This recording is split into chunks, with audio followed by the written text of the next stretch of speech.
Hi guys, itong aking unang vlog. Ang ING ko po ay si The Undisputed. Kilala po ako bilang YouTube Glitch God. Gaano ka-importante sa laro ang mga advisor? Tara, samahan niyo ako.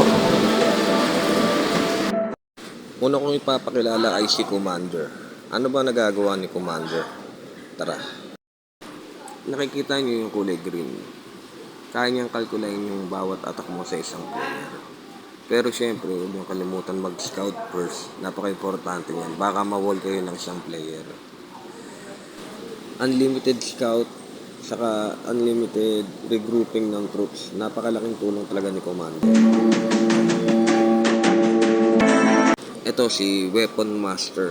Napaka-importante rin ito na advisor sa Million Lords. Tara, paliwanag ko kung bakit.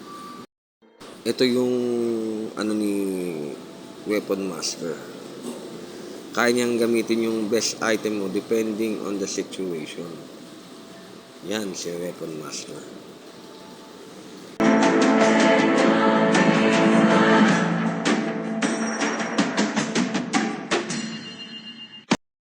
Watcher.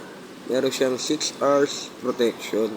Pag na-active yung Watcher mo, di mo na pwedeng galawin yung troops. Pero pwede mo adjust yung oras.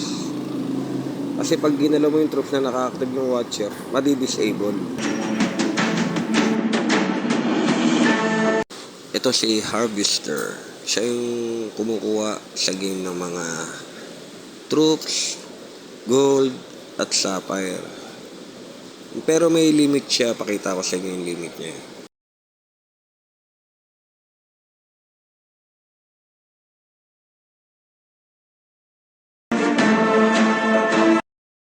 Paano kumuha ng advisor na hindi ka gumagastos? Ganito yung mga tip ko. Tapusin yung daily quest. 50 rin yan. Pati yung mga event, makakakuha kayo ng mga sapphire dyan. Siyempre, manonood tayo ng ads. Meron din 10 sapphire yan. Kung kaya mong manood ng 24 times a day, meron kang 214 sapphire. Huwag nyo rin kalimutan yung free 25 sapphire sa shop.